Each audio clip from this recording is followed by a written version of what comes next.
Hello, everybody. It is Steve Lookner with Agenda Free TV, here to bring you an update on the latest from the Middle East conflict. We were previously tonight covering some U.S. election stuff. You can go back and watch that stream if you want. But right now, we're going to give you an update on what is going on in the Middle East. Might probably be a little bit of a shorter stream than usual. I don't think we're going to do the usual length, because we're getting on the air so late. But we'll give you some updates, and we'll take some of your comments on the air as well. So you could write to me on X at Lookner. On X. And hold on.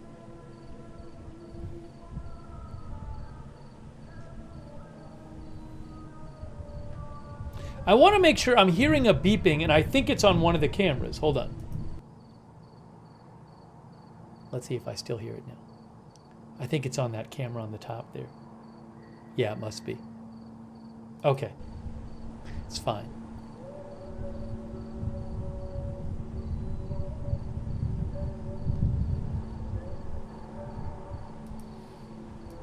Hang on one moment. I just got to open up a couple things here. Thanks for your patience. It is 4:08 a.m. Israel and Lebanon time.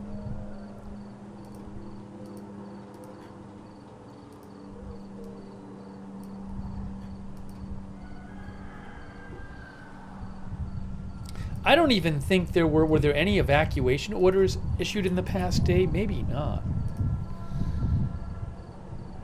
Yeah, I don't even think since we were last on the air there were any. Well, hold on a second here.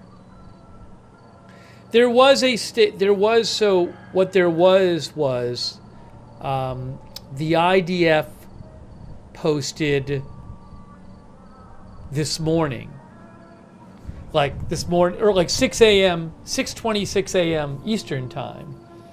They posted that a bunch of towns, villages in southern Lebanon should evacuate.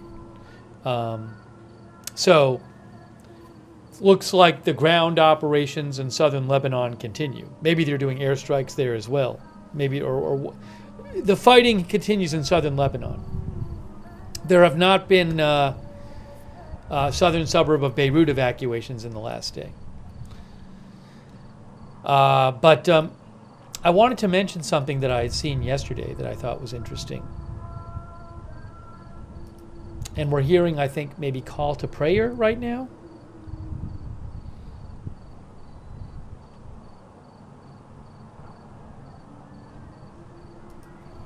By the way, thanks to our moderators who are here for our late night, well, our nighttime update. I really appreciate it. Beth Mythical is here and RJ is here. Thank you. Roberts May Queen is here. Sabrina, thank you for moderating. Also, Linda Belk and Larry on X.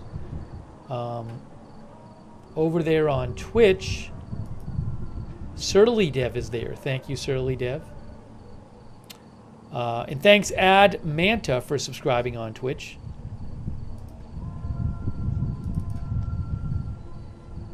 And thanks to Raven Lynn for being there over on Facebook. Thanks, Raven Lynn.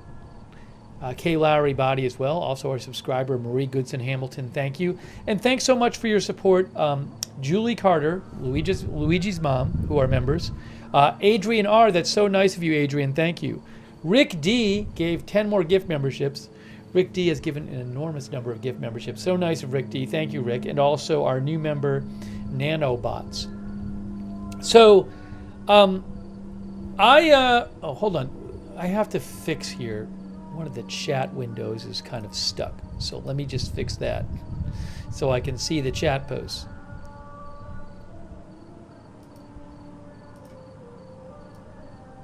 Okay, that's better. That is better. So I wanted to mention something that I saw last night, and I posted on my X account. But maybe a bunch of you didn't see it. So Mariah Asraf, who is a reporter in Israel, Mariah Asraf. She is with Channel 13.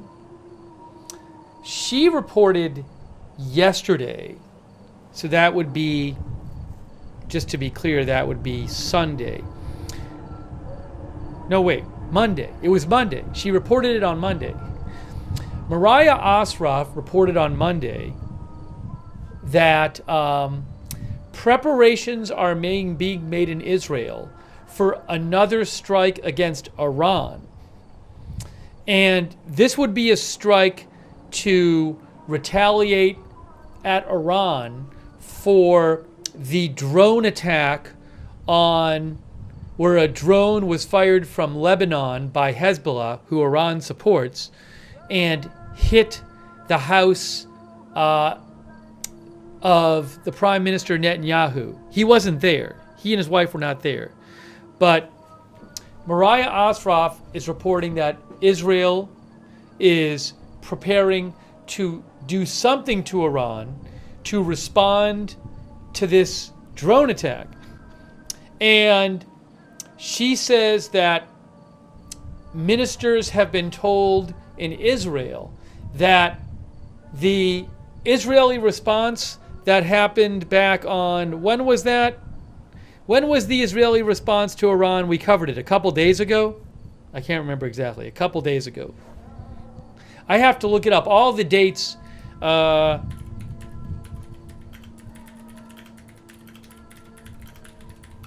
Melt together. It was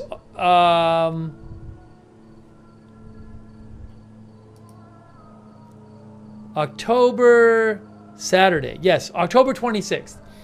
So Mariah Asraf reports that ministers in Israel are being told that Israel's October 26th retaliation attack on Iran was a retaliation for the Iranian missile attack on Israel, but wasn't in a retaliation for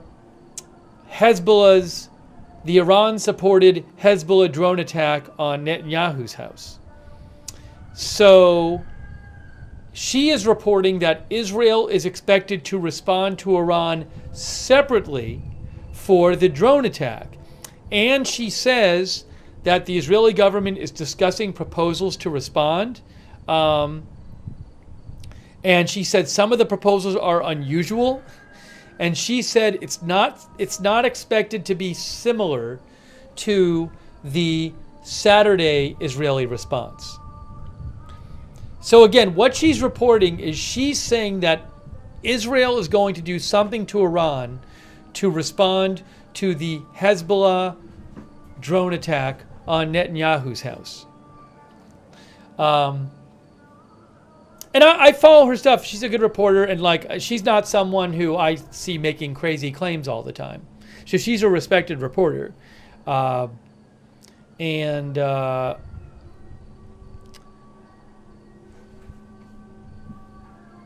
Right. So Sumisu says, why hit Iran if the drone came out of Lebanon? Because the thinking is that the drone was fired by Hezbollah, and Hezbollah is funded by Iran. I believe Hezbollah receives most of its funding and weaponry from Iran, and probably a good degree of direction too. So the idea is that Iran uses these proxy forces like Hezbollah to attack Israel, which is something Israel has said many, many times. They say all the time. So they would be going after who Israel continues the real problem, which is Iran, who supports these proxy forces and has them attack Israel on Iran's behalf.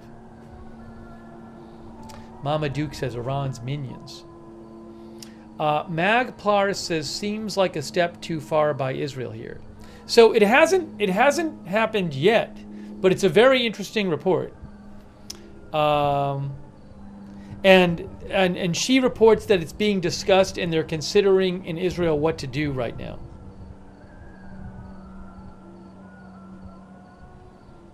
Steve Smith thinks Israel ought to rethink that choice. So that obviously will be big news if that happens.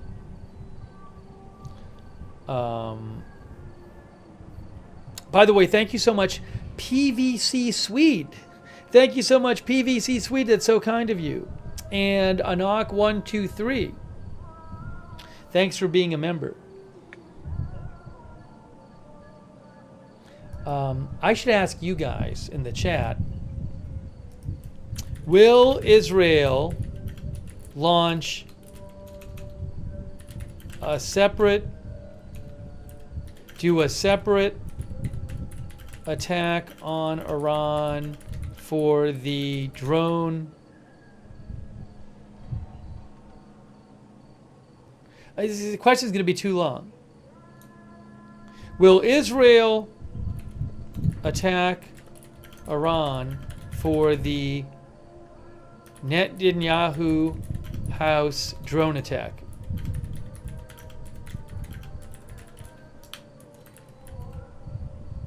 That's the question. That's certainly something to keep an eye on. Ooh, that's probably a boom from the northern border. From the Israel-Lebanon border. Hang on, I'll post the poll in Twitch. Our viewer on Twitch says, Hot Rodacy said Israel should take another holiday and try not to kick off global hellfire. Ninner says, so Israel will attack Iran again? Yes, that's the idea. It's again, the reporting from Mariah Asraf is that it's not going to be an attack like the one 2 days ago, but they'll do something to Iran to respond to that drone. Again, I don't know if that's going to happen. I'm just telling you it's a report that Mariah Asraf from Israel gave.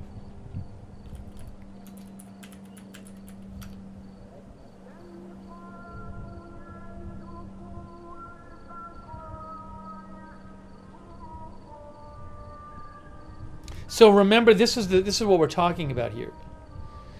Drone targets the house of Israeli Prime Minister during new barrages with Hezbollah. This is from about a week ago, from 9 days ago, from AP. And they say Israel's government said a drone targeted Prime Minister Netanyahu's house with no casualties.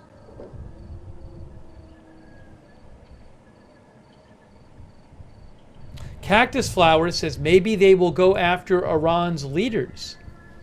It's an interesting idea. No, that is not a picture of the attack right there. That was not a picture of the attack. That was a different, something different. That was an Israeli strike.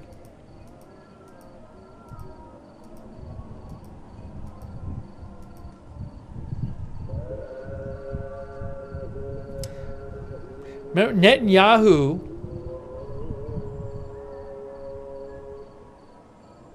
said back then, when this article was written, they had this quote from Netanyahu: the proxies of Iran, who today tried to assassinate me and my wife, made a bitter mistake.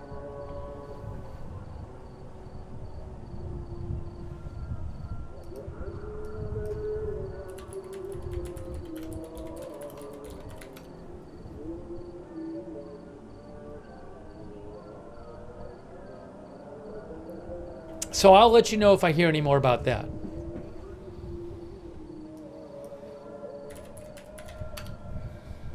Wow, thank you so much to Lord Cog. Gave 10 people memberships. That's so kind of you, Lord Cog. Thank you. Also, Karen Belial, our member, thank you. And Specific Gravity, the Dancing Dragon. That's so nice of you. Thanks for giving memberships. Make sure you thank somebody if they give you a membership or a subscription. Yeah, I think we're hearing 2 prayer calls from different mosques, maybe. Might even be on different cameras. No, I think we're hearing 2 on Beirut View 2.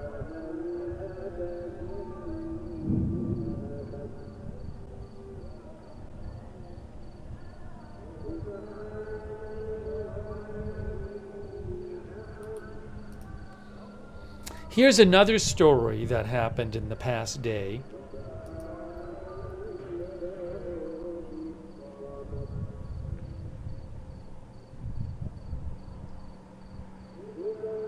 Here's another story from the past day that I wanted. This is from a few hours ago. This was posted about 3 hours ago by Reuters.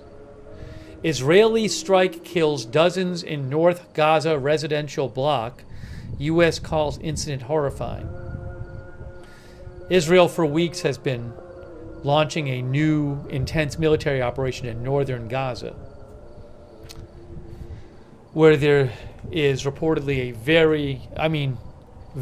really bad humanitarian situation, even worse than southern Gaza. Reuters reports that at least 9, now Reuters says, according to the Gaza Health Ministry, they say that at least 93 Palestinians were killed or missing and dozens wounded in an Israeli strike on a residential building in the northern Gaza town of Beit Lahia on Tuesday. Medics said at least 20 children were among the dead. I cannot confirm those numbers.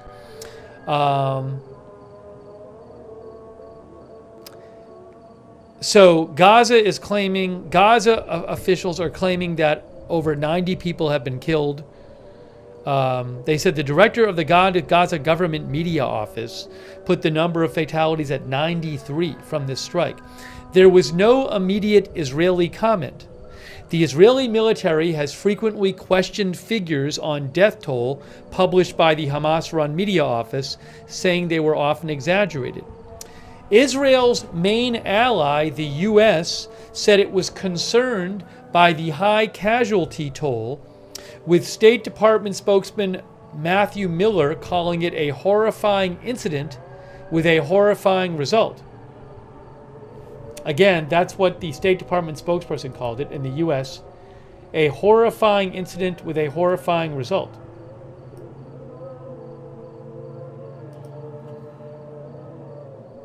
U.S. officials have reached out to the Israeli government to ask what happened, Miller told reporters, saying he was aware of reports that many of the dead were children. The UN Human Rights Office said it was appalled by one of the deadliest single attacks in nearly 3 months, calling for a prompt, transparent investigation to the circumstances. Video footage obtained by Reuters showed several bodies wrapped in blankets on the ground outside a bombed 4-story building. More bodies and survivors were being retrieved from under the wreckage as neighbors rushed to help with the rescue. A witness who was helping to recover bodies told Reuters there are tens of martyrs dead. Tens of displaced people were living in this house. The house was bombed without prior warning. As you can see, martyrs are here and there with body parts hanging on the walls.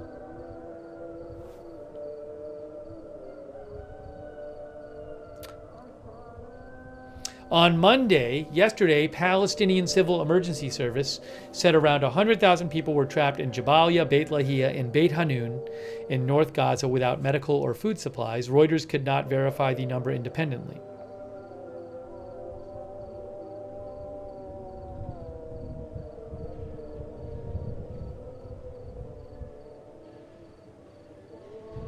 The strike today on that building came a day after Israel's parliament passed a law to ban the UN relief agency UNRWA from operating inside Israel, alarming some of Israel's Western allies who fear it will worsen the already dire humanitarian situation in Gaza.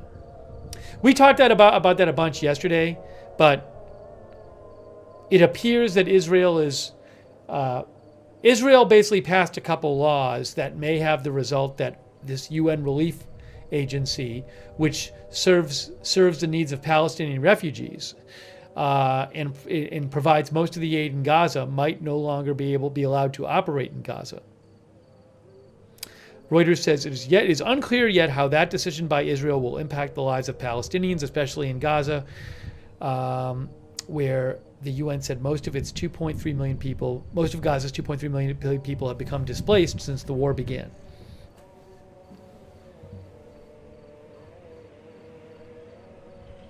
I have not seen, maybe some of you have seen it, I have not seen footage of Beit Lahia, that new strike. But again,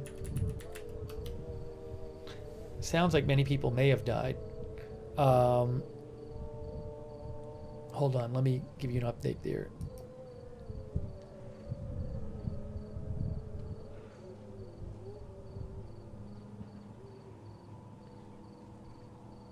The New York Times said the Israeli military said it was aware of reports that civilians were harmed in the Beit Lahia strike and it was looking into the details. It said the area was previously evacuated and it was an active combat zone. I wonder if I can find that statement from the Israeli military.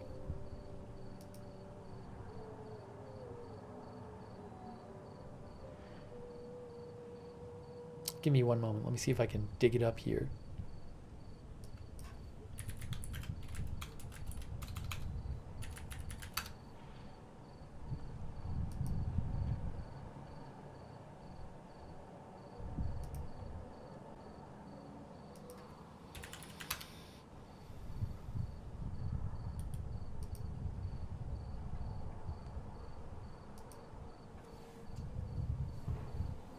You can see here, Washington Post has an article on it too.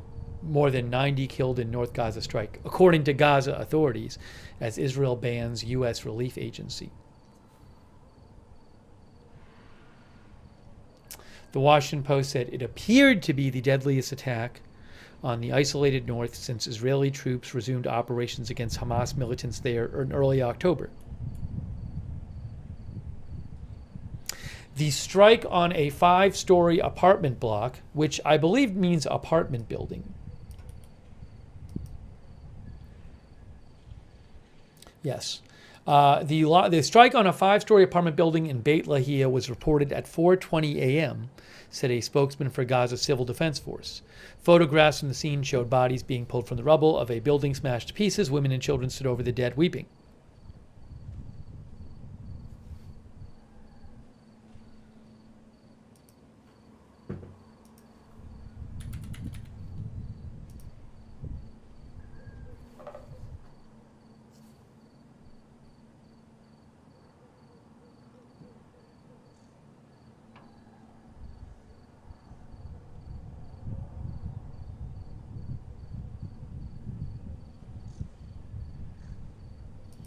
I could not find a statement about it from the IDF.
All right, let me take some comments from you guys.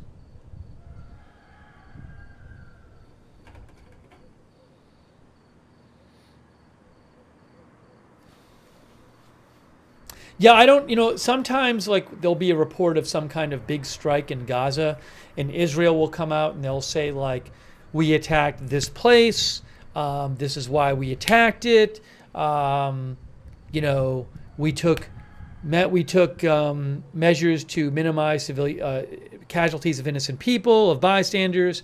I don't believe they have yet issued a statement. I might be wrong, but I haven't seen it. I don't believe they have yet issued a statement about this Beit Lahia strike in northern Gaza that Gaza officials claim killed over 90 people.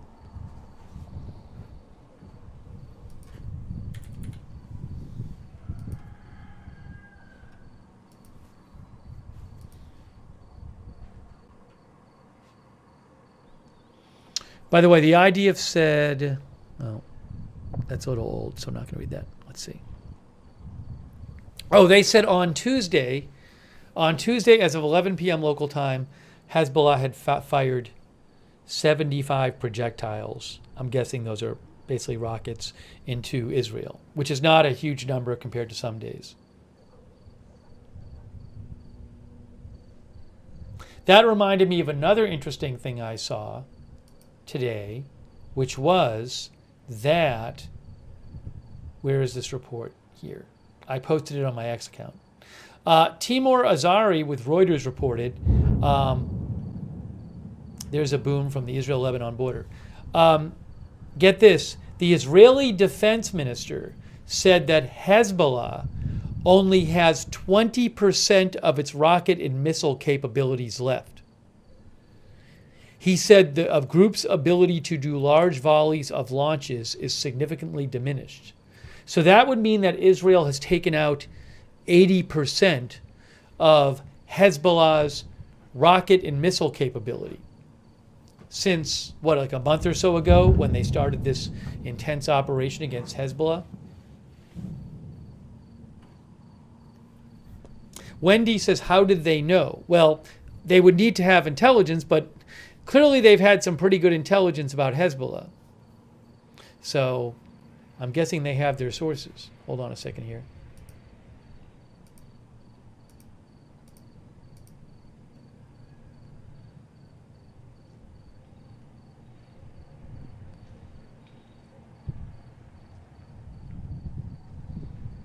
Oh, I didn't even check the poll. I'm so sorry. I took a poll and I didn't even tell you the results. All right. So I asked, will Israel attack Iran again in response to the Netanyahu house drone attack, the drone that hit the Netanyahu house? And on YouTube, 2/3 of you said yes. 2/3 of you said that Israel will attack Iran for this separately. Do another attack on Iran. Okay, now I missed it. Did anybody on Twitch, can anybody on Twitch tell me what was the result over on Twitch of this poll? Twitch, does anybody remember what the result was? I'm going to end the poll on YouTube because it's been up there for a while. NWE Vaultman says most picked yes. That's always Ragnar says 75 said yes. Why does Habanero say negative? I never get a straight answer from Twitch when I ask what the poll results were. Yeah, I agree this name stinks. They should let you see the poll results from the past on Twitch. It just disappears. It's kind of silly. Well, I'll remove the YouTube poll vote, but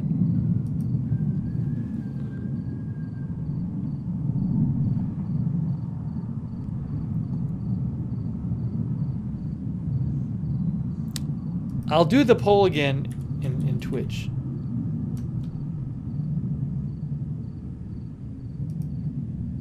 I'm doing it again on Twitch. Will Israel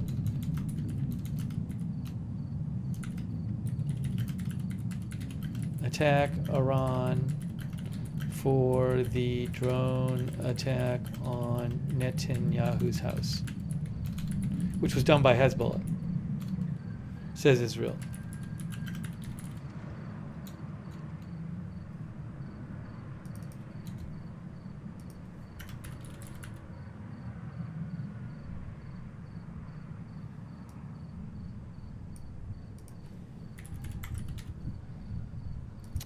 Remind me to check that. Remind me to check that. As I said, there's an Israeli reporter who says Israel is planning such a response of some sort. We've even talked about, it's still not clear whether Iran will respond to Israel.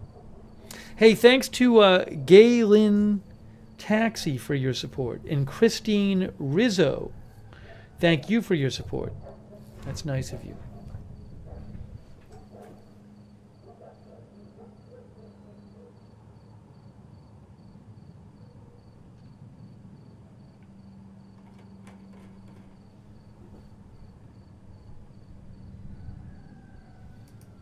ISW Lebanon ceasefire deal? I haven't seen anything about a ceasefire deal.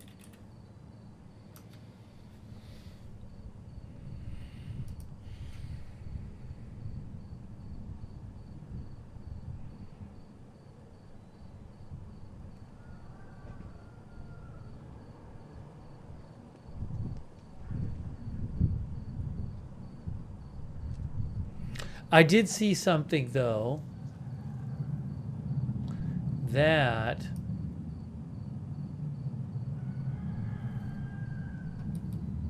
there was an interesting report about that claimed that Israel attacked Iranian radars, which would make it, which Iran uses to launch missiles, which I thought was very interesting.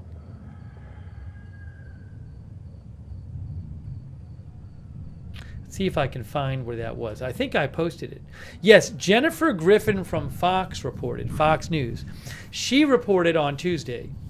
She said that U.S. and Israeli officials told Fox that Israeli warplanes took out radar systems that Iran uses to guide ballistic missiles that it fires at Israel.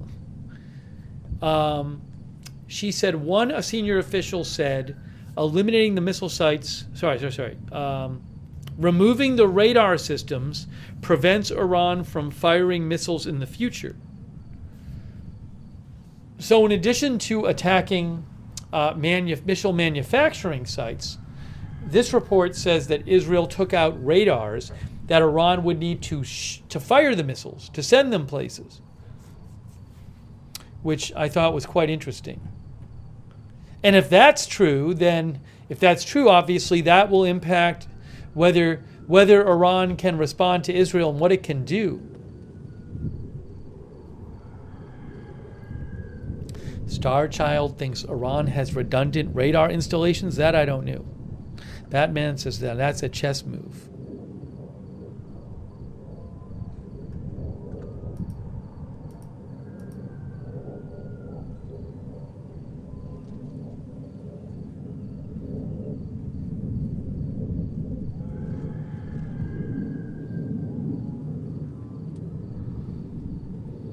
Bat Lady says strikes in Sidon today earlier.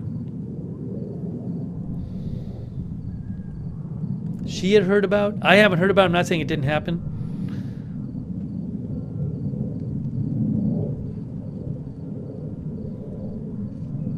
And as Dustin Rotentin said, Israel reportedly took out a good amount of Iran's air defense. Hold on a second here.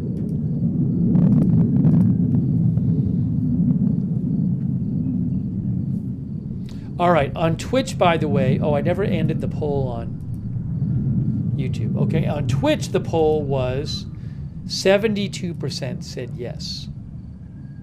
72% of you think Israel will do a separate attack on Iran for the drone attack by Hezbollah on Netanyahu's house. It was like 67% on YouTube.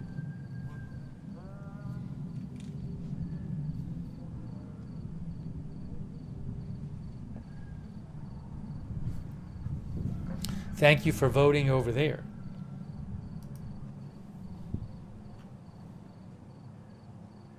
Thank you too, by the way, Brainstorm Warning, for giving a shout out. And thanks to True Venom for subscribing on Twitch. And Jebsy for subscribing on Twitch. And Big Boss Now for subscribing on Twitch. Type O Hero says they are softening up Iran.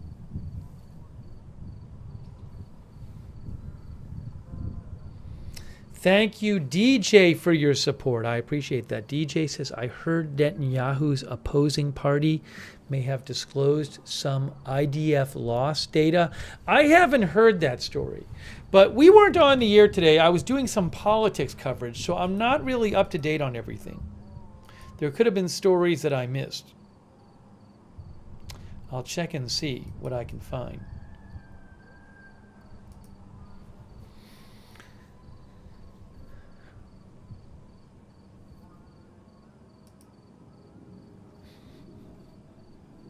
The Times of Israel reports that the IDF chief of staff said if Iran attacks Israel again, we will hit the places we spared this time.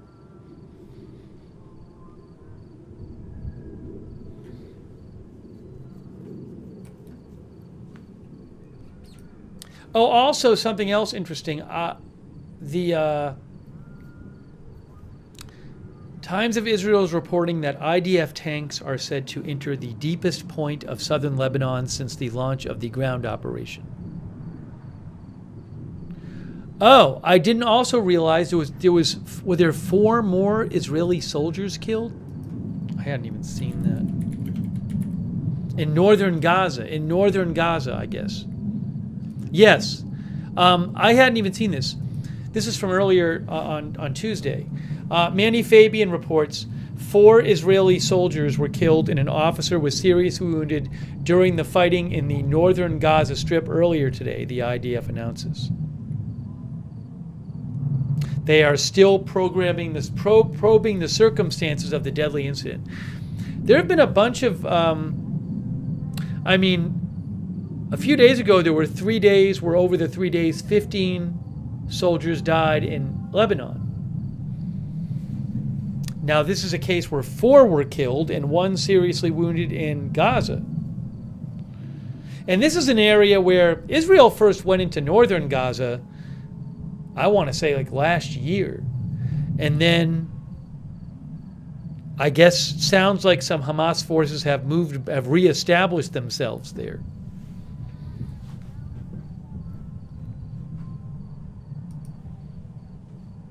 I did mention when those 15 deaths in 3 days, and I think it was more than 15 injuries, serious injuries, happened with troops in Lebanon. I did talk about this a couple days ago on the air, and I said, is there any chance that the casualty numbers, if they get greater, could have an effect, cause some sort of loss of political support in Israel for all of these offensives? So it was interesting. I did see a couple days ago in Haaretz, Haaretz is not a fan of the government there. They're not Netanyahu fans. The paper Haaretz, but they did have an article in Haaretz, if I can remember correctly. It was just something about the headline was something like, could the casualties? Yeah, literally the headline was, will Israel's deadliest month this year shift public opinion on the war in Lebanon? So they did bring up this possibility that it could matter.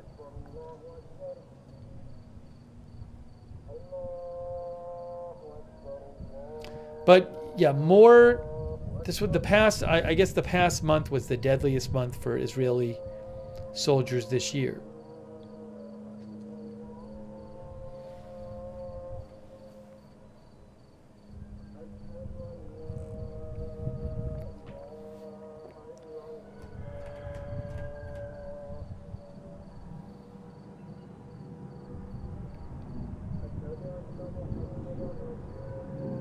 Glenn heard a report that Israel was moving to a line of villages 3 to 5 kilometers inside the border.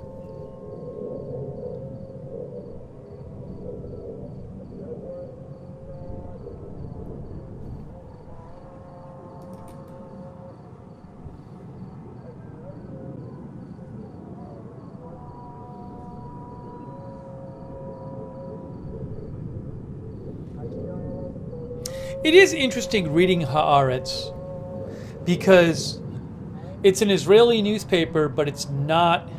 They're not fans of the Netanyahu government. So it's interesting seeing a different perspective coming out of Israel.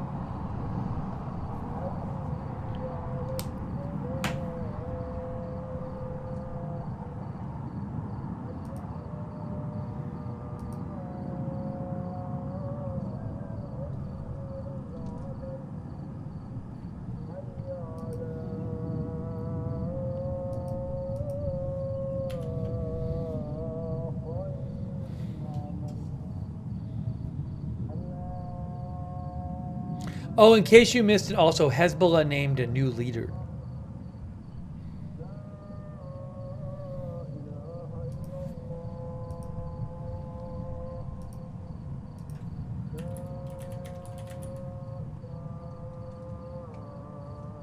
I wonder if that person's going to be targeted by Israel. I don't know. Let me show you something about that.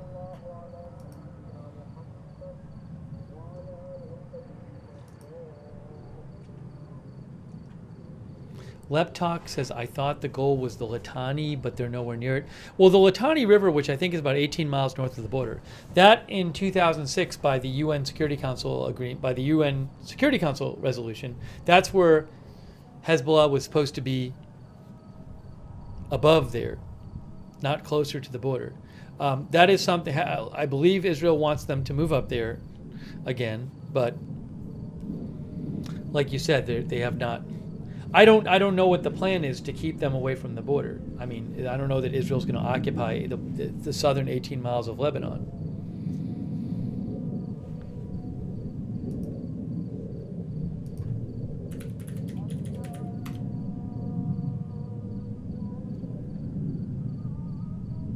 Here, look, guys. Look at this. Hezbollah names Naim Qassem as new leader. Israel says he won't last long. That is from Reuters.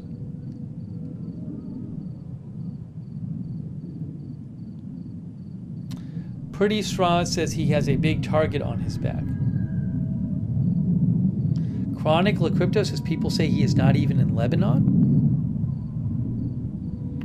Bernie Ecclestein thinks it's a dead man walking.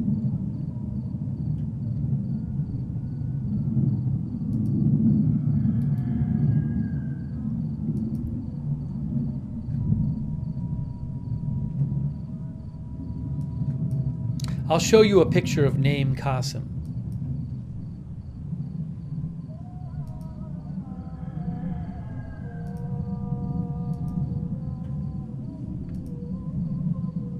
Here is Naim Qassem from Reuters. There he is. That's the new leader of Hezbollah. That's a picture from the article. They say in Reuters in the article, Lebanese armed group Hezbollah named Naim Qassem as its new leader, but Israel said his tenure would be temporary, an apparent threat after it killed his predecessor in Beirut over a month ago, and the person who was supposed to take over for him, apparently. Israel's defense minister said on X, let me show you this. Nelly says he's hiding in Tehran.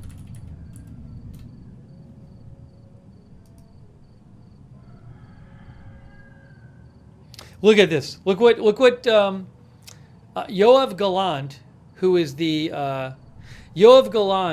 the Israeli defense minister, posted a picture of the new leader of Hezbollah and wrote, "Temporary appointment, not for long."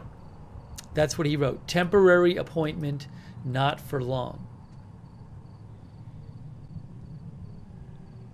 Qassem was appointed as Hezbollah's deputy chief in 1991. He remained in his role when Nasrallah became leader and has long been one of Hezbollah's leading spokesmen, conducting interviews with foreign media, including while cross-border hostilities with Israel raged over the last year.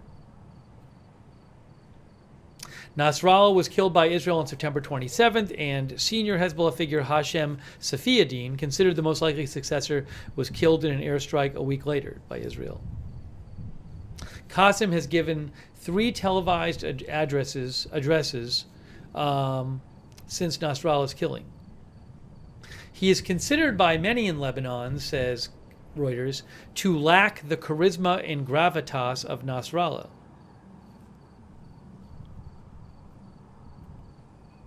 The Israeli government said on social media that his tenure in his position may be the shortest in the history of this terrorist organization if he follows in the footsteps of his predecessors Nasrallah and Safiaddin. There is no solution in Lebanon except to dismantle this organization as a military force, said Israel.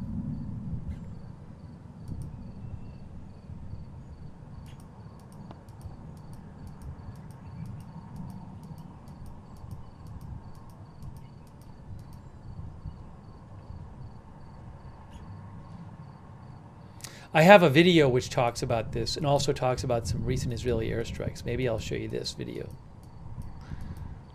Hold on.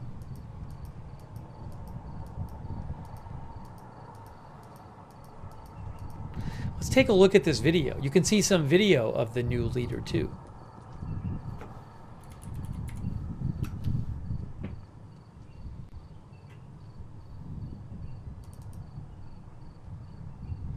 Hawk 80 says the job come with a medical plan.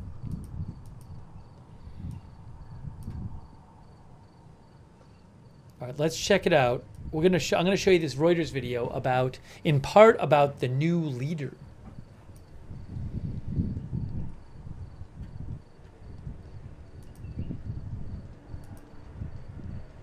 But also about some recent Israeli airstrikes in Bekaa Valley, eastern Lebanon. All right, hold on. Getting this up to play for you. Here we go. Here is the Reuters video. For the moment, I'm going to stop the audio on the other thing so you can hear this. Then we'll turn the audio back on for the other videos. One moment, please. Okay, here it is. Here is the video. Make it a little bigger here. Israeli strikes on Lebanon's Bekaa Valley overnight killed dozens of people, local authorities said on Tuesday. It's the area's deadliest day yet in more than a year of hostilities, and comes as the Lebanese armed group Hezbollah announced a new leader. Buildings were seen leveled to the ground on Tuesday. The area's governor said there had been nearly 70 deaths, but said the final toll was set to rise as rescue workers dug through the rubble for people buried underneath. No evacuation orders were given for the dozens of towns struck overnight. There was no immediate comment from Israel on the attacks. Large swathes of the Bekaa Valley in the country's east are Hezbollah strongholds. Israel has ramped up its airstrikes across Lebanon over the last month. Plumes of smoke could be seen from the southern city of Marjayoun on Tuesday, as Israeli strikes hit the outskirts of a border village. Its military says it is targeting Iran-backed Hezbollah. Lebanese officials, rights groups and residents of affected towns say the strikes are indiscriminate. On Tuesday, Hezbollah said its Shura Council had elected Deputy Head Naim Qassem as its new leader. The 71-year-old replaces Secretary General Hassan Nasrallah, who was killed in an Israeli strike late September. Qassem had been deputy chief since 1991 and had long been one of Hezbollah's leading spokesmen, though he is considered by many in Lebanon to lack the charisma and gravitas of Nasrallah. Since Nasrallah's killing, Qassem has said in a televised address that the armed group supports efforts to reach a ceasefire for Lebanon. By the way, it's still to me just crazy to think about, like, Israel literally killed Nasrallah. Nasrallah had been the head of Hezbollah since I think the 1990s or something. Yeah, he was the head of Hezbollah since 1992. For over 30 years, he was the head of Hezbollah, and then Israel killed him in an airstrike.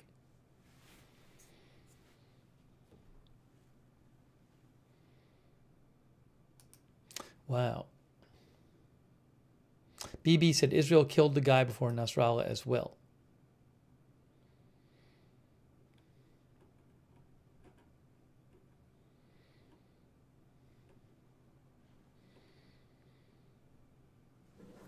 Yes, the previous leader was Musawi in 1992. Wikipedia says Abbas Musawi was killed by Israel. Let me turn the volume back on.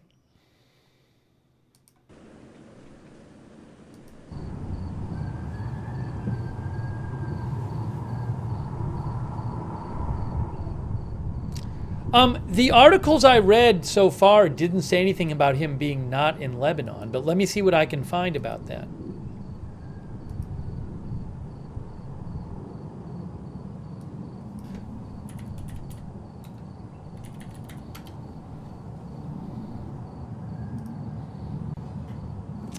Washington Post has an article. Hezbollah seeking stability, names new leader after Nasrallah's killing.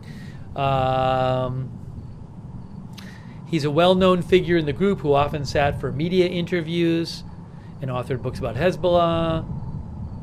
He also has served as the movement's public face after Nasrallah's killing.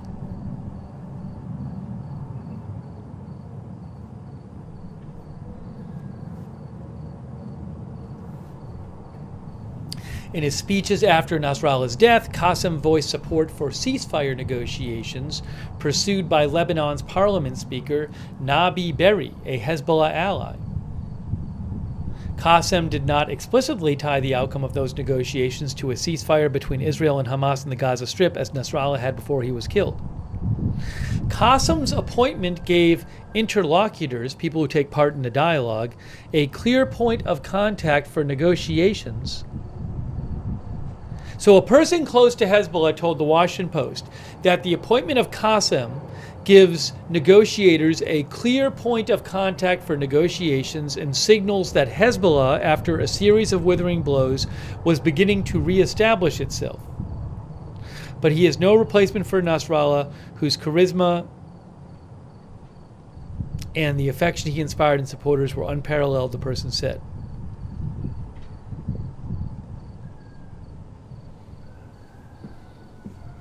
I haven't seen anything about him being somewhere else, but I'll let you know if I see something. You can send it to me. Nelly thinks they flew him out recently.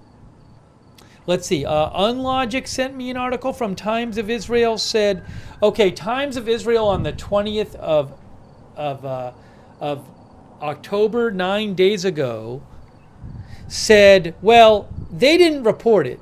They said a UAE news outlet quoted an anonymous Iranian source. Okay, so just to be clear, the Times of Israel had an article saying, report, Naim Qasem fled Lebanon and is now living in Tehran.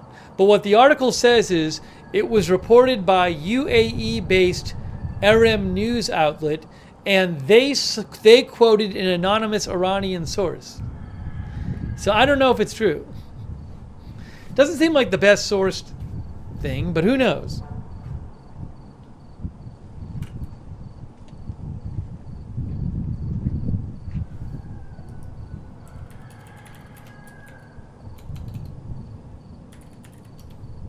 Thanks for sending it in.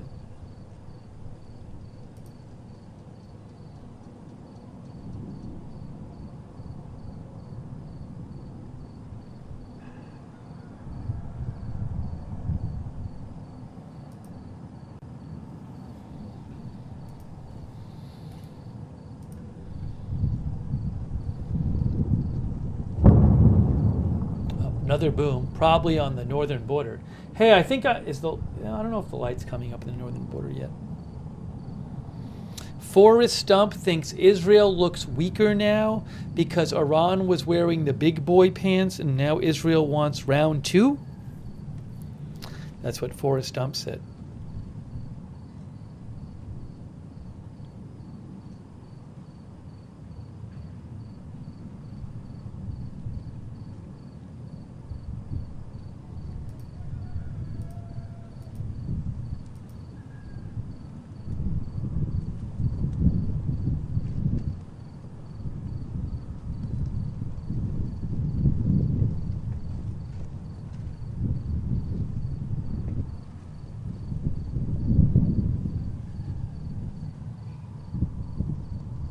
Hang on a moment.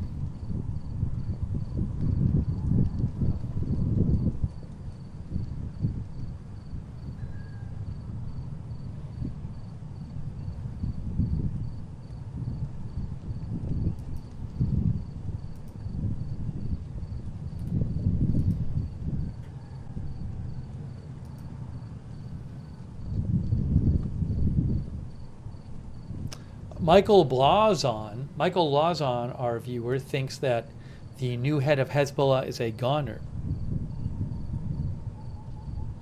Daniel Hubble, when we're talking about the drone attack on Netanyahu's home, that was the one from, it was like a week ago or so. There wasn't a new one. Around a week ago, reportedly, a drone hit his house when he was not there. Ariel thinks the report by Mariah Asra from Channel 13, where she said that Israel was planning to launch an attack of some sort on Iran to respond to the drone attack on Netanyahu's house. Ariel does not think that report is reasonable.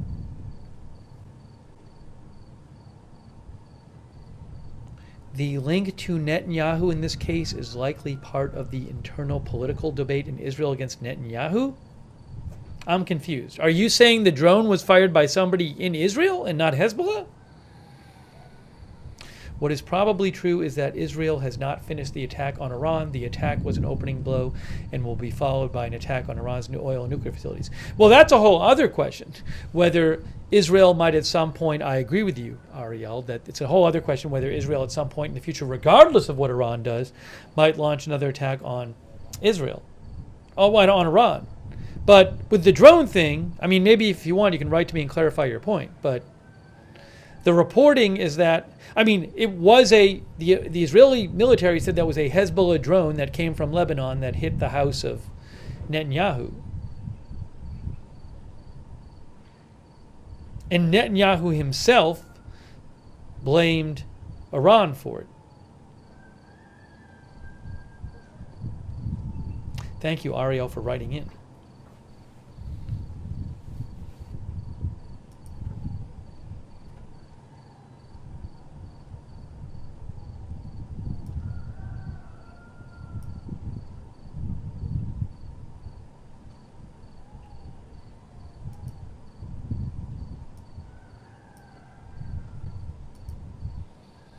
Oh, thank you so much, Jason Friedley, for your support. Jason says Israel is going to play whack-a-mole. I mean, it is pretty striking that, you know, they're having this big operation in northern Gaza now, which is like a year after I think they first went into northern Gaza, and they just lost 4 troops in northern Gaza. The New York Times had something about that. What did they say? And they had an article about the northern Gaza operation in the New York Times today, and they just said something like, they said that the strikes in northern Gaza, hold on a second.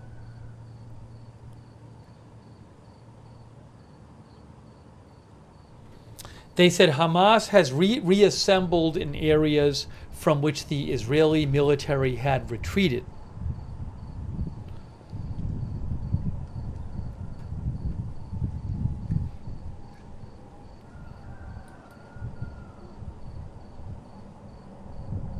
I mean, this is a long war, right? Remember, Israel first went into Gaza. Did they go in last October? I think they were in there by November.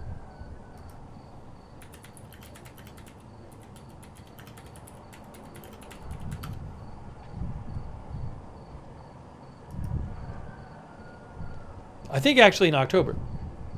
Yes, Wikipedia says on October 13th of last year, Israel began ground operations there. October 13th. Hey, Brian Beelman. Thanks so much for the gift memberships, Brian Beelman. Thank you, Brian. And Jim R. Hey, that's really nice of you, Jim R. Thank you. Thanks, Roberts May Queen, for being a member, our moderator. Thanks to all of our moderators for all your moderating tonight. As it starts getting light, you can see on the Israel-Lebanon border camp. Beth Mythical, RJ, over there on YouTube, moderating, thank you. Linda Belk and Larry on X. On Twitch, I Got That Fire, McBritches and Surly Dev on Facebook. K. Lowry Body's been over there. Raven Lynn, Ronald Egnor, Paul Anderson. Thanks so much to all of our moderators. And thank you also to JD63 who gave 10 memberships. So nice of you. Look at all those gift memberships. That's so nice of you. Please thank someone if they give you a gift membership or a gift sub. Thank you, JD63.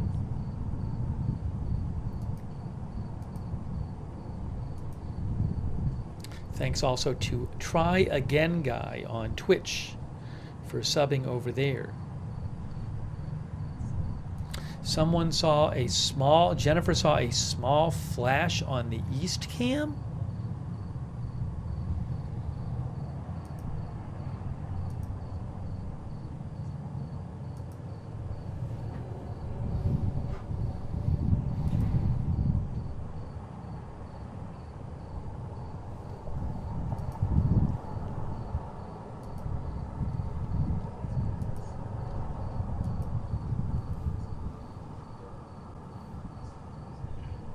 Oh, you know, we always see that in that area. I don't know what that is. I feel like we see that flash all the time on that camera.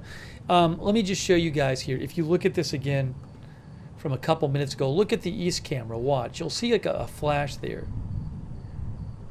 Right there, I do feel like, I don't know if it's an airstrike or something else, because that happens like pretty regularly on that camera, right in that area. Again, maybe an airstrike, maybe it's something else. I'm just not sure.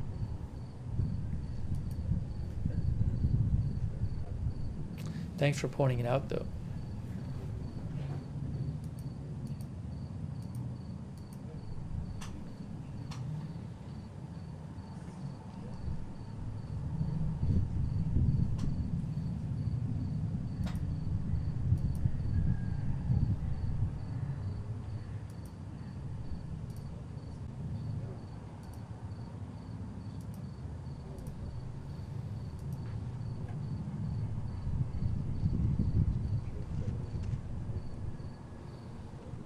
Hang on a second here.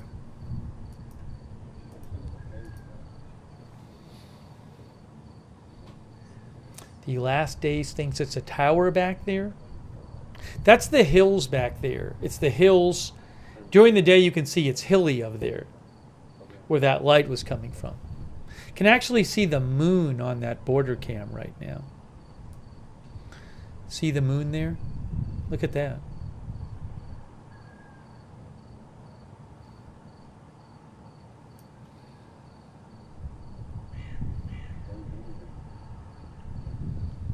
Umi and Zero says, whose turn is it to fire again? Well, Israel attacked Iran a few days ago, so we're waiting to see if Iran strikes back. But maybe Israel will do something itself, even if Iran doesn't.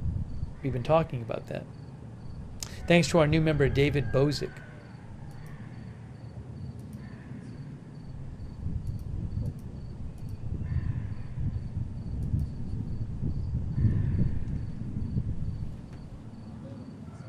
Oh, I want to mention something else. With the UN peacekeepers in southern Lebanon.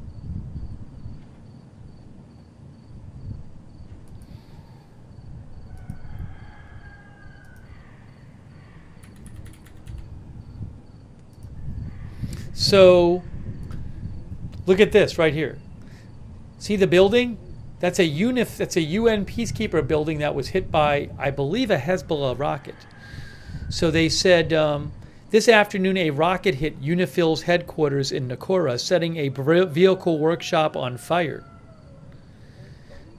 Peacekeepers were not in bunkers at the time. While some peacekeepers suffered minor injuries, fortunately no one was seriously injured. They said the rocket was fired from north of our headquarters, likely by Hezbollah or an affiliated group. We have opened an investigation into the incident. So you know that there's been a number of incidents where the UN peacekeepers said they were fired on by Israel. This is a case where they say that their building was hit by Hezbollah or one of the or an affiliated group. Now, that doesn't mean they were targeting the building. I don't know, though. The IDF commented about this.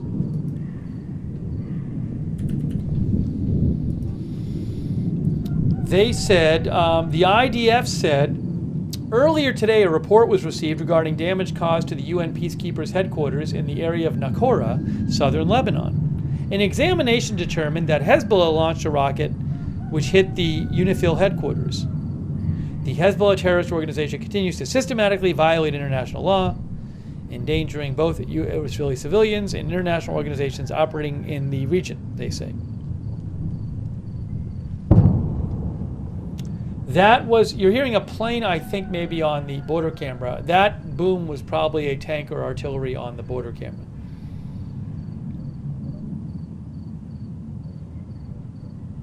Rule thinks the UN should get out of Dodge.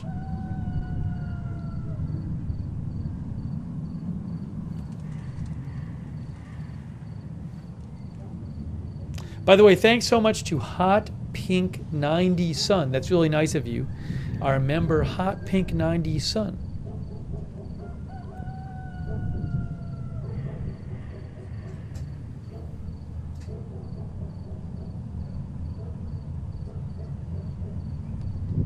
Beep Beep says classic case of malfunctioning Iranian weapons.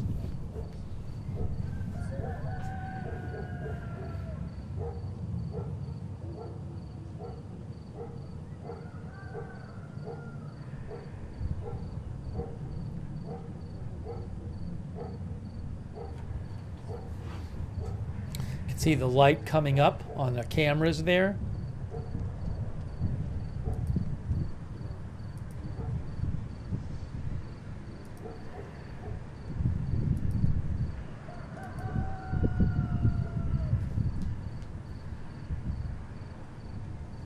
Oh, was there a rocket alert? You know what? I don't have my phone with me. Oh, there's a rocket alert, I think. Sorry, hold on. There's a rocket alert. My phone, the one with the alerts on it's not. I gotta go get it. Oh, it's in Nahariya. I don't have a camera from Nahariya. I don't think right now. No, Nahariya. You can. Oh, it's a. Oh, it's a drone alert. It's a drone alert, actually. It's not a rocket alert. It's a drone alert in northwestern Israel, right near the border. You can see that is from the SOFAR alert map. Northwestern border of Israel, Nahariya. No, it's it's near Nahariya. Rosh Hanikra, Betzet Beach, and Milyuot Industrial Zone. So, a drone alert going on right now. I'm going to put a link to the alert map in the chat. I appreciate SOFAR letting me use their map.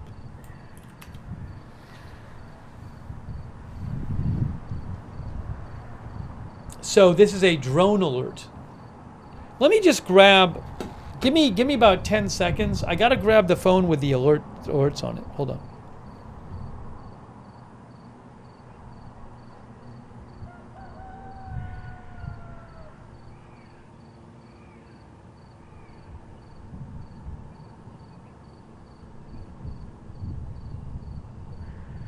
So I'll let you know what I hear about that.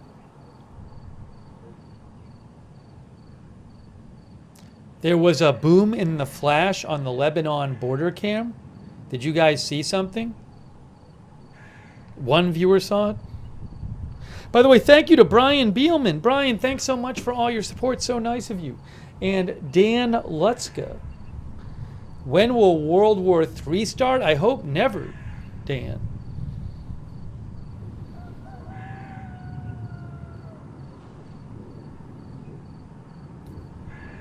Flashes on East Cam?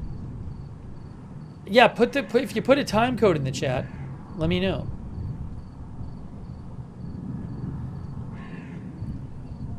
Can make it a little bigger. Keep an eye on it.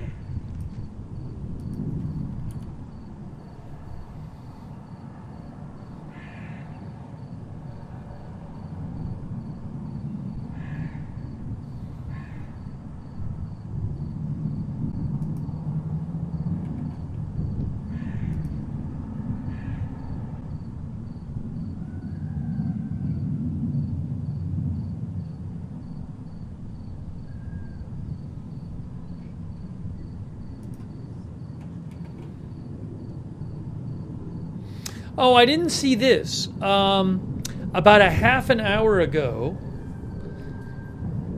according to the security cabinet, the defense cabinet account on Telegram, Nahariya, which is in northwest Israel near the Lebanon border, they said, we are updating residents. In the last few minutes, an explosion was heard in the north of the city. It was damage to an industrial structure without warning. The matter is under investigation. So it looks like, was there a drone attack about a half hour ago? Again, Nahariya, which is in northwest Israel near the Lebanon border, reportedly told citizens that there was some sort of damage. There was an explosion and damage to a building, an industrial structure, with no warning. So there might have been a drone that hit a building a half hour ago.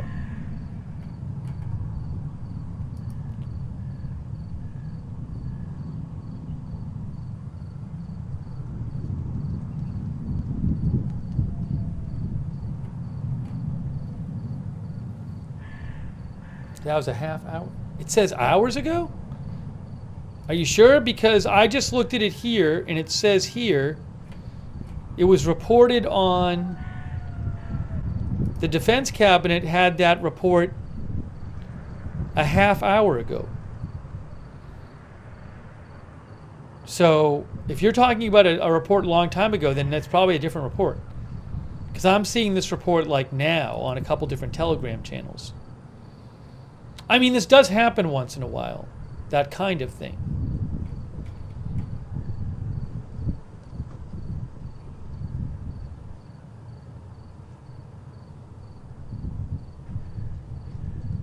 Yeah, Al Jazeera wrote 10 minutes ago, they said in Nahariya, Israel, an explosion was heard north of the city and an injury occurred in a factory without activating the sirens. So it's a new report.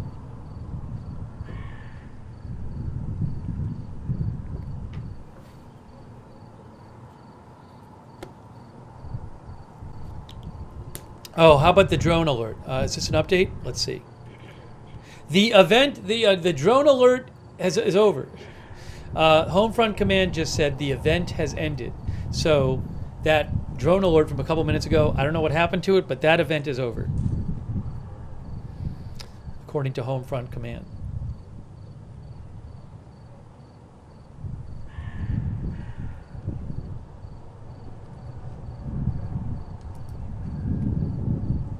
Thank you again for your support, DJ.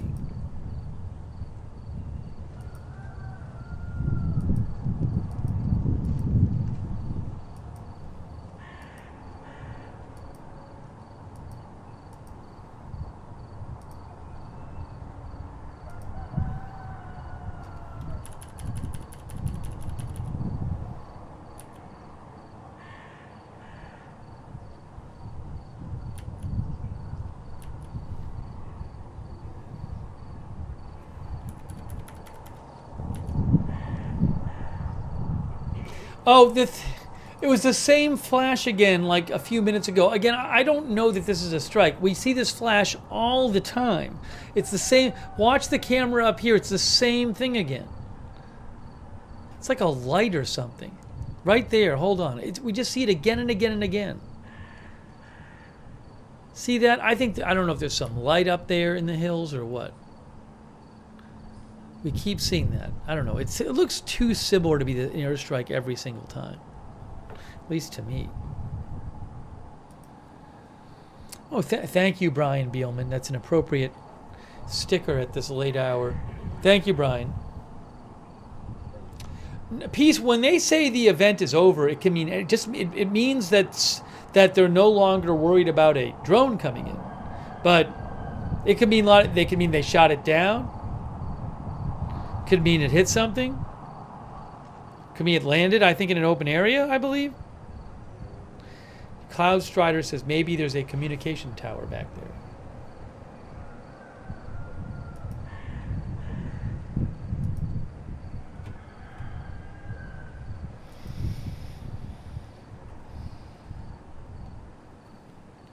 Oh. So the Nahariya, which is near where the there was this drone alert. So according to the Hot News Telegram account, Nahariya says residents were updating you. The explosion heard in the last few minutes is the interception of a drone that was carried out north of the city. So apparently there was a drone interception. It might have been from the drone alert a couple minutes ago in Nahariya or near Nahariya.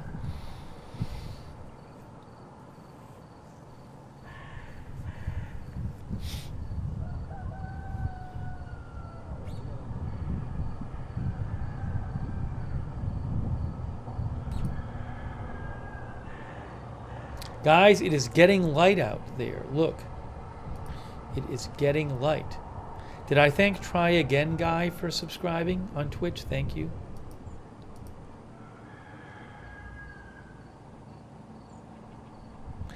I agree, Susan Parslow Lounsbury. I agree with you that these sunrise shots are often very pretty, even though there's fighting going on there. It's a pretty landscape.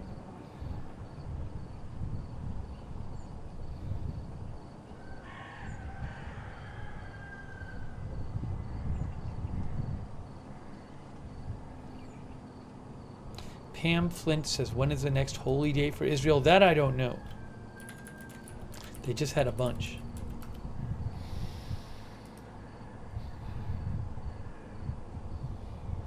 According to the Jewish Federation of St. Louis has a big list of Jewish holidays. They say that the next one is Hanukkah, which is December 26th.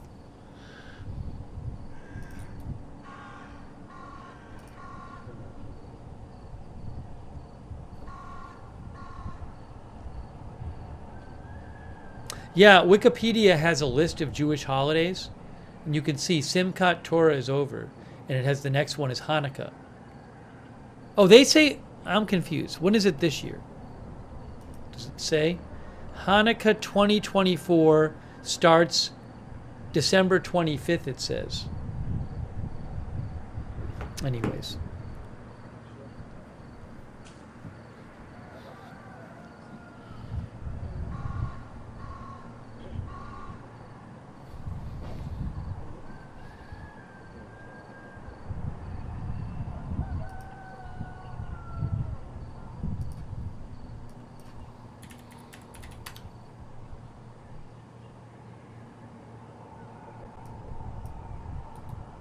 Oh, I wanted to update you with this.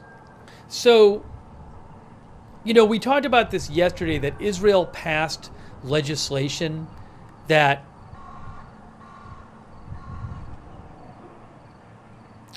said that the UN, that UNRWA, which is the UN Palestinian Refugee Agency, which provides, I believe, most of the aid to people in Gaza, saying they can't operate in Israel, and basically these laws they passed could basically make it so that they cannot operate in Gaza and the West Bank. So here's an article from today from the Washington. This is from AP from today. Israel must step in if it bans the UN agency that is a lifeline from Gaza, UN says. The United Nations stressed on Tuesday that if Israel puts in place new laws cutting ties with the UN Agency for Palestinian Refugees, the Israeli government will have to meet their needs under international law. Like they'll have to provide the aid, Israeli government.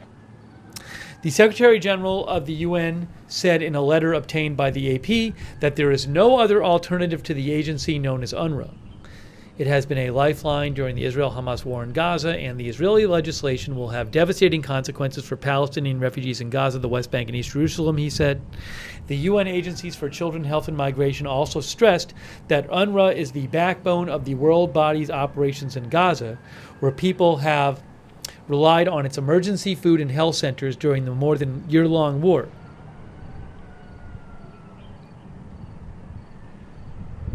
Israel has alleged that some of UNRWA's 13,000 staffers in Gaza participated in the October 7th attacks by Hamas. It has also accused hundreds of UNRWA staff of having militant ties and said it found Hamas military assets in or under the agency's facilities. AP says that 2 laws passed Monday could prevent UNRWA from continuing its work. Even the U.S., Israel's closest ally, joined many governments and humanitarian organizations in opposing the legislation, which doesn't take effect for 3 months. The head of the UN, the Secretary General of the UN, said that as an occupying power under international humanitarian law, Israel is required to ensure the needs of ensure that the needs of the Palestinians are met, including for food, health care, and education, Guterres said.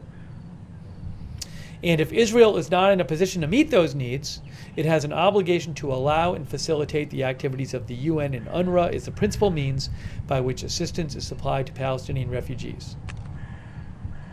If UNRWA's activities are restricted or halted, the Secretary General said, Israel will have to fill the vacuum to ensure the needs of the population are met. Otherwise, it would be in violation of international law, said a UN spokesman. Israel's UN ambassador, Danny Danon, who we've seen sometimes at the UN, responded to the letter by saying, rather than condemning UNRWA for turning a blind eye to terrorism,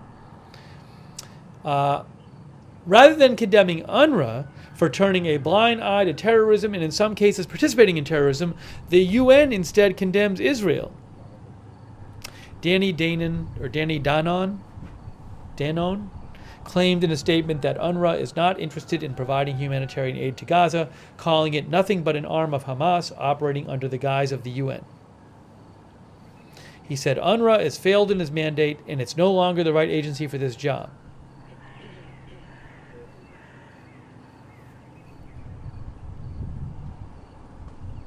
A spokesman for the UN Human Rights Office said that without UNRWA, the delivery of food, shelter, healthcare, education, amongst other things, to most of Gaza's population would grind to a halt. UNRWA was established by the UN General Assembly in 1949 to provide relief for Palestinians who fled or were expelled from their homes before and during the 1948 Arab-Israeli war that followed Israel's establishment, as well as their descendants.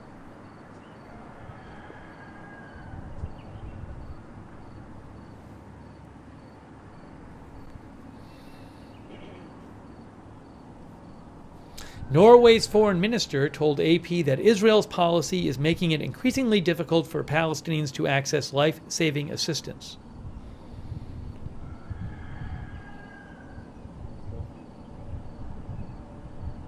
See, this is interesting. I talked about this yesterday. I said the law that Israel passed, one of the laws they passed said that UNRWA can't operate in Israel. But I said, but Gaza isn't internationally considered part of Israel. It's considered its own territory. So the Secretary General of the UN, according to AP, told Netanyahu that while Israeli laws prohibit any activity by UNRWA within the sovereign territory of the State of Israel, the UN considers Gaza, the West Bank, and East Jerusalem part of the occupied Palestinian territory, and Israel has no sovereignty there because of its occupation.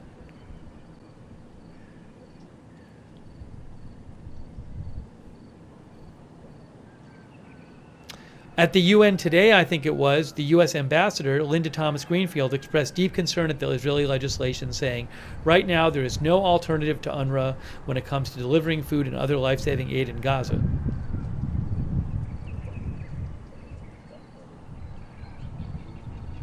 She also called on the UN to create a mechanism to review and address allegations that UNRWA personnel have ties to Hamas and other terrorist groups. The UN spokesman said its internal watchdog is working on that.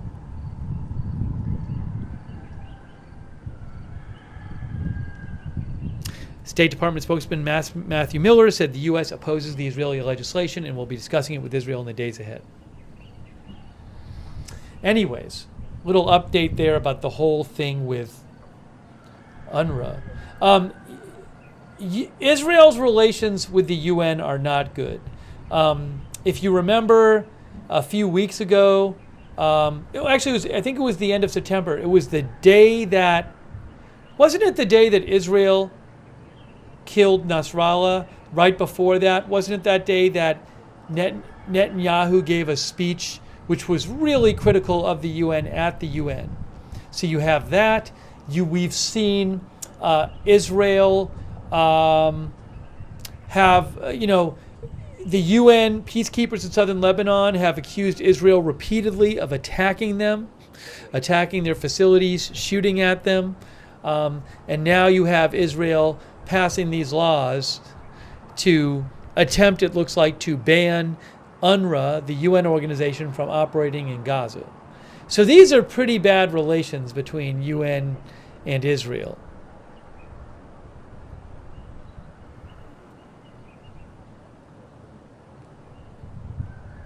I think if I remember right, didn't Netanyahu say that the UN was anti-Semitic?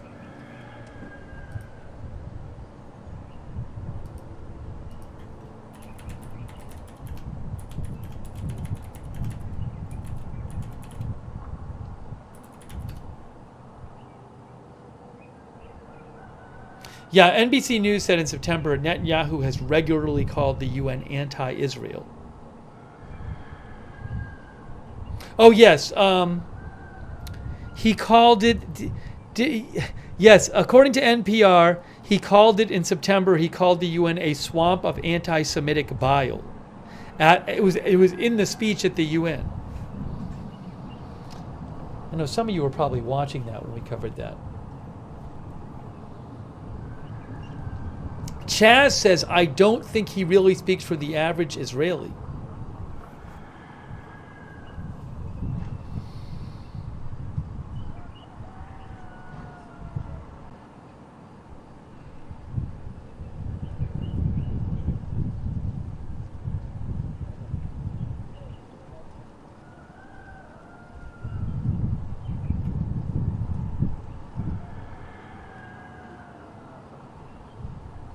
Dennis Britt says they overwhelmingly vote against Israel.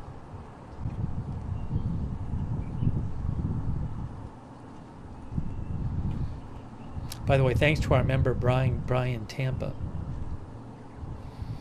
Nicolette Chloe, our viewer, says the Israeli government is using starvation as a weapon of war.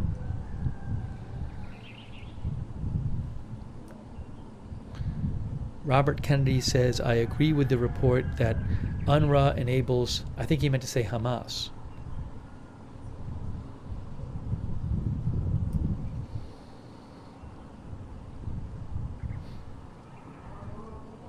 KC says it has been apparent for quite some time, very biased against Israel.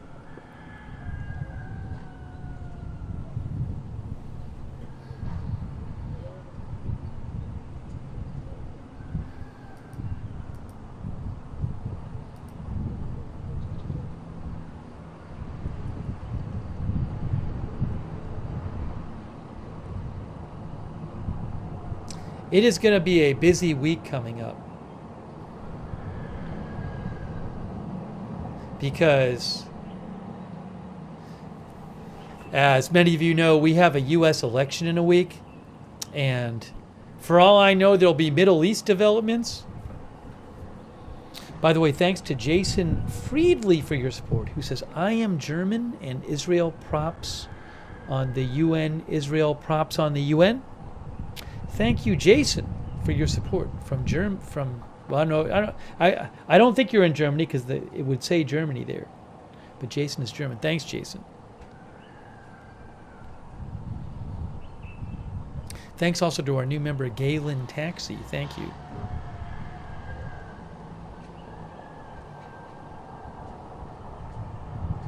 Yowzer says the UN created Israel?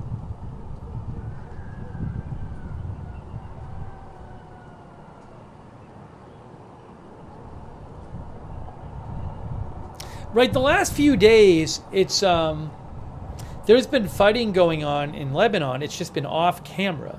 The last couple days, there have not really been airstrikes in Beirut, for example, southern suburbs of Beirut. It's been fairly quiet a lot of the time on the border camera, that northern border camera, but we know there's been significant airstrikes going on in southern Lebanon and eastern Lebanon. There's been some intense fighting on the ground there, but we don't have cameras there, so on what we can see in the cameras, it's just a small snapshot of what's going on there.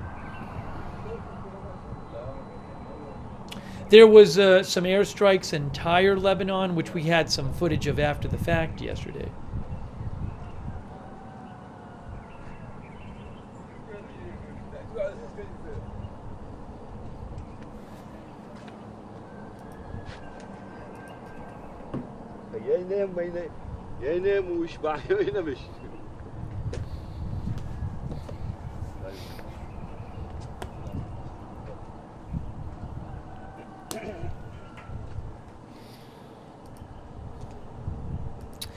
The IDF said that following the drone alert that happened about 15 minutes ago or 20 minutes ago that we heard, the Air Force intercepted a drone crossing from Lebanon.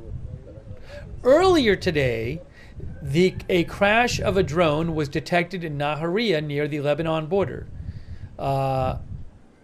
The tool was discovered in IDF systems shortly before the fall. The incident's being investigated.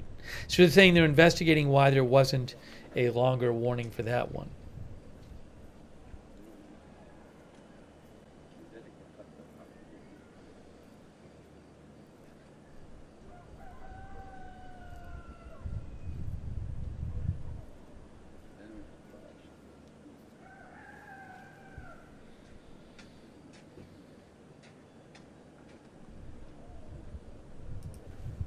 was this.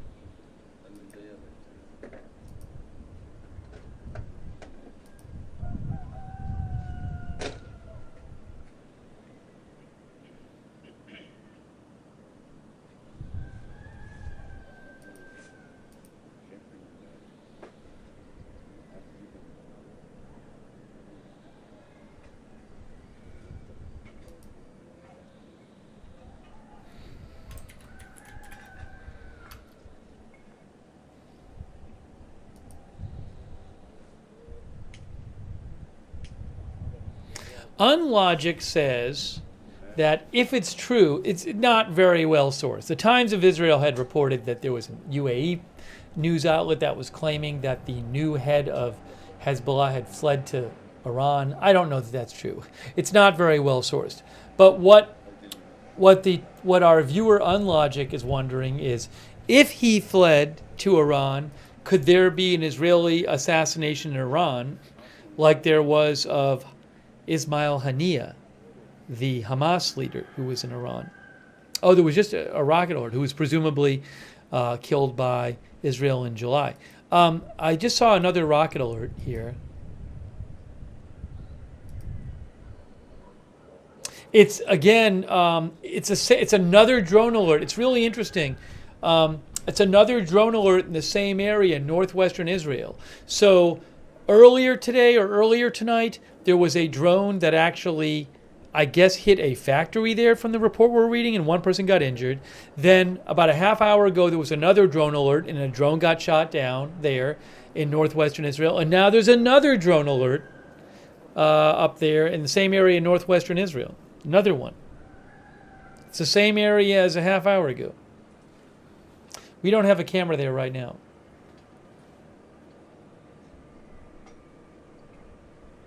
Truth WSYF says drones are flying. Well, there certainly seem to be launching a bunch there. That's just the same. It's another town there, but you can see it on the so far red alert map. TZOFAR. It says hostile aircraft intrusion. More towns. When there's a drone, there could be more than one drone, but even one drone, I think, can send off a bunch of different alerts.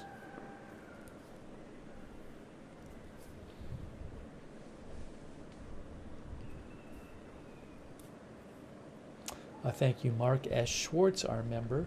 Also, thanks to Gringo for the gift membership. So nice of you, Gringo. Thank you. And K-Dubs.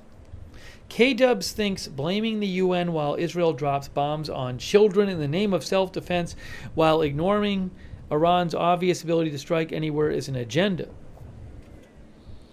That's what K-Dubs says. I hope you're not saying I'm blaming the UN. I don't recall me blaming the UN. I've been telling you what Israel is saying.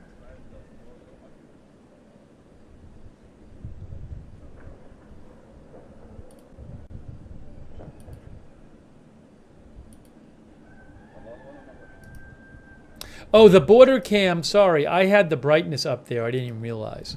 So you could really start getting bright, as one of our viewers said. So I just reset the brightness there on the border cam.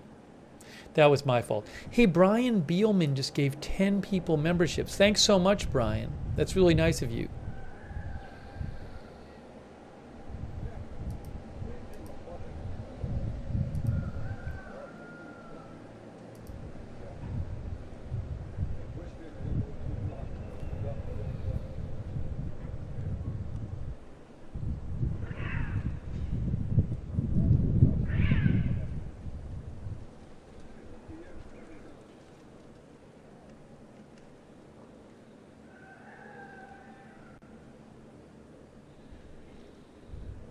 Give me a moment. Give me a moment here.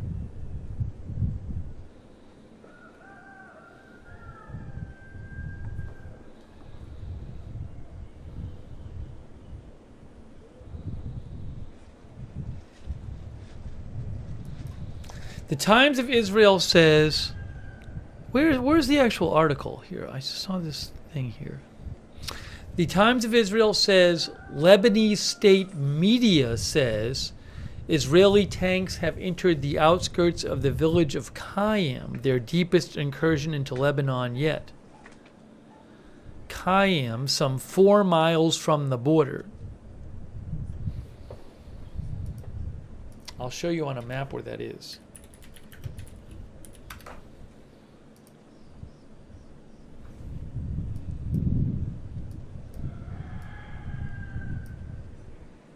Qayyim.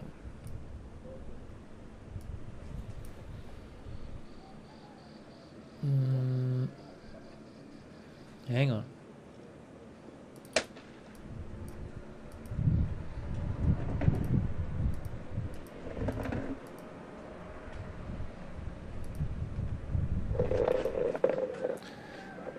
So Israeli tanks reported in Qayyim, which is about 4 miles from the border. There, you can see it on the map right there on Google Maps.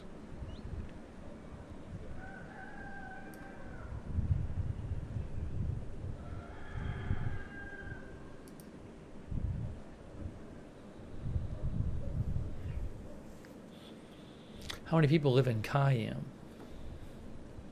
According to Wikipedia,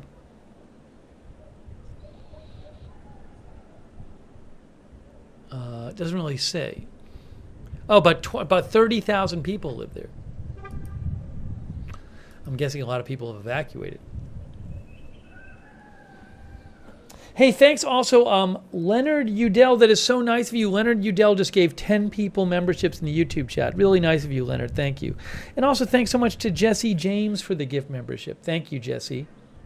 So nice of you guys. Thank you.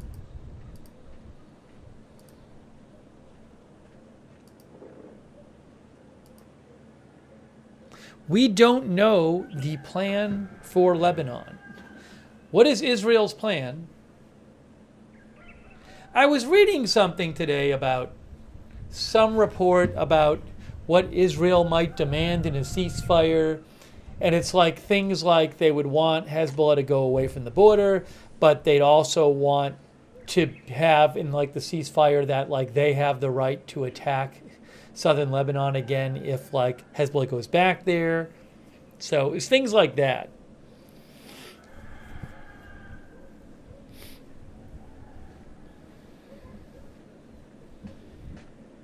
I can't remember where I saw it. Maybe we'll talk about it on a future stream. Moist Towelette says a buffer zone which they can settle over the next few years?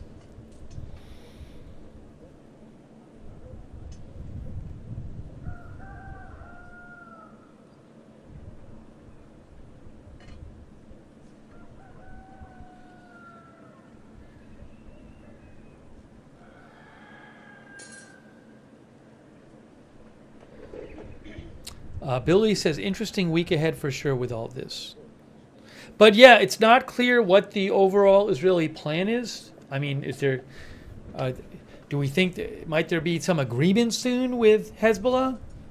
Might Hezbollah just say, okay, go home, Israel, we'll agree to X, Y, and Z? I don't know. Then there's the whole question of what's happening in Gaza. There's no reconstruction going on in Gaza right now. Israel is still fighting a war there. What will happen eventually there? Israel has not made any agreement about, you know, them leaving and someone else taking over in Gaza. Hamas hasn't agreed to leave and let somebody else run Gaza. By the way, thanks Rights and Freedoms and Don Coe who are watching on X.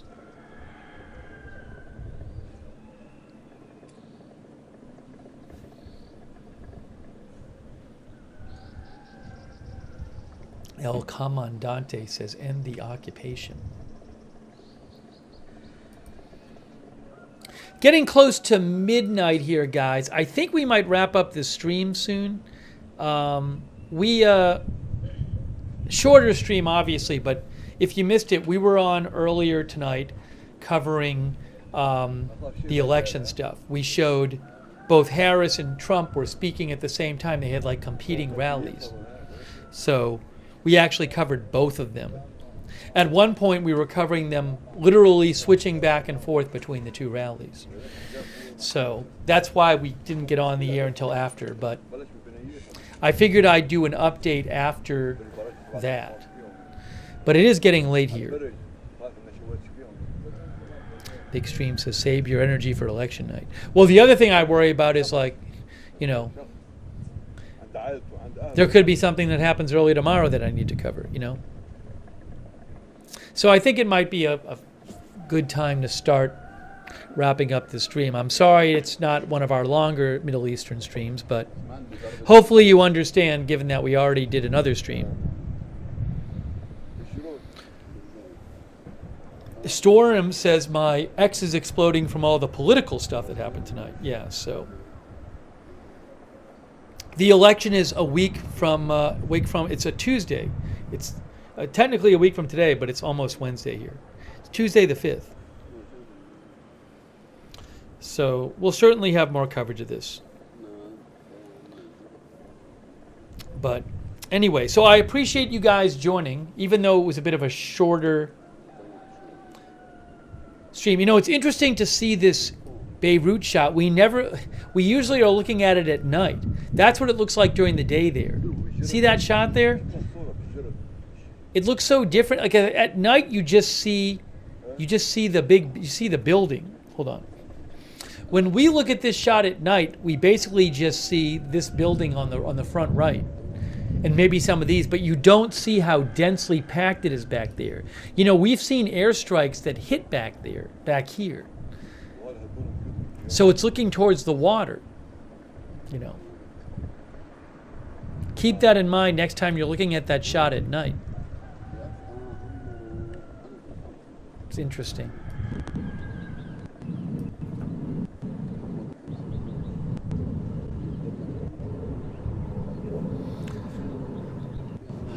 All right.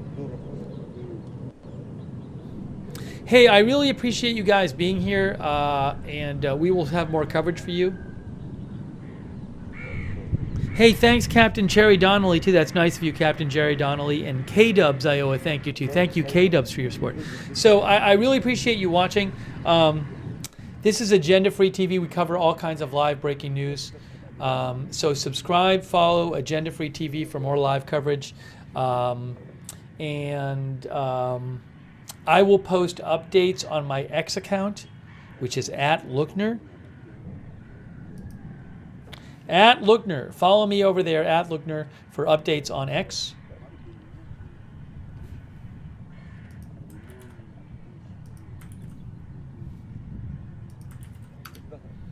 And turn on notifications. We have a notification system that works great because I don't know in advance when we're coming on the air. There can be breaking news at any time. So turn on the notifications. It's free. The mods will post a link to our notification system in the chat. It's done through Discord. You can also find a link in the description of this video on Facebook and YouTube. But sign up for the free notifications.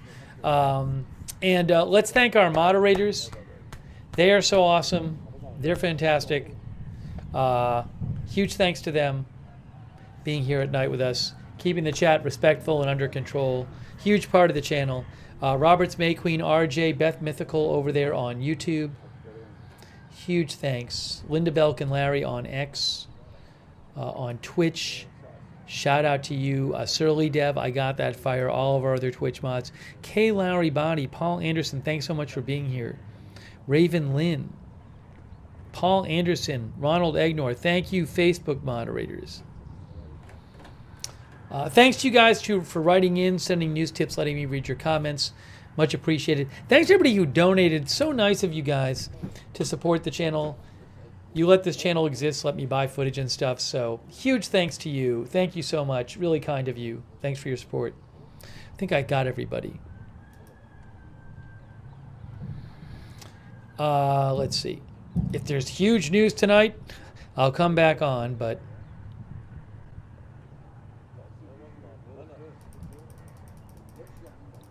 oh, thanks, Jeffrey Githinji, for watching from Kenya. Thank you, Jeffrey, for watching all the way from Kenya. Appreciate that. Neat. Let's see here. You can follow me on X at Lookner, as I mentioned. Also, you can follow Agenda Free TV on X at Agenda Free TV. I post there when we're going live. I post scheduling updates there. So follow us on X, Agenda Free TV. And remember, we have a chat. You can chat with other viewers when we're not on the air. It's a free Discord chat. Check out our Discord chat. The link is the same link as our notifications link. So check that out. And thanks so much to our Discord mods as well. For those of you who watch on YouTube, make sure you have the notifications bell checked. So if you watch on YouTube and you subscribe on YouTube, what you're going to want to do to get notifications over there, to get the YouTube notifications, is, oops, looks like they might have lost one of the cameras. I'll have to check in on that. But on YouTube, hold on. Oh, it wasn't the camera. It was me doing the wrong thing. Oh, no, they did. The camera went out temporarily, though.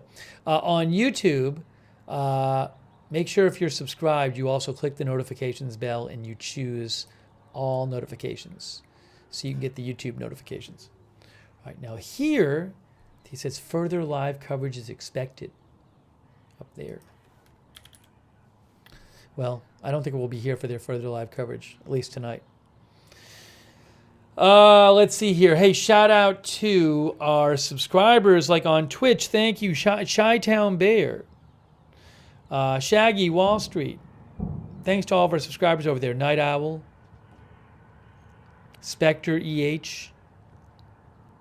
Thanks for subscribing. Who else we got?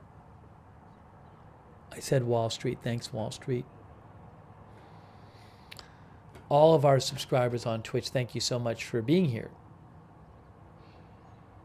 Also, thanks Patio Skunk for watching, and Merit Liege for watching, Habanero She for watching, Anatolian Alt. Thanks to our Facebook subscribers like Eve Richards, Diane Allworth, Kay Lowry Body, Margaret Riley, Marie Goodson Hamilton, Lou Green, Athena Gunlock. Thanks, Athena.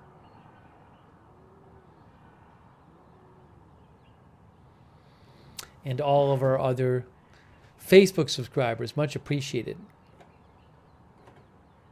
Did I thank Marie Goodson Hamilton? Thanks, Marie, for subscribing. And our YouTube members like Isaiah, Captain Jerry Donnelly, Eric, Marissa Pugliese, TJ Adams, Gene Roman Gringo, NY Committee, Stoyrum, Gene Romaine, Only Me, Evelyn in Maine, Cindy Heaton, Marissa Pugliese, Air Fryer, Susie Irish, Danielle, Rick D, Teresa, Dr. McRib, I Felt That, George Robardes, Rick D. Thanks again, Rick D, for all your support as well. Thank you, Rick D. Victoria Estrida, Emma Montana, David L., Only Me, Marissa Pugliese, Joe B., Child of God, and all of our other YouTube members. Thank you. Twitter Pated, Evelyn in Maine. Thanks to Jerry Mobile, Darren Travel Vlogs for watching. Our viewer, one of our viewers said Gaza will never be built back. I hope it is. Fruitful said that. I think Fruitful's talking about Gaza. I hope that's not the case.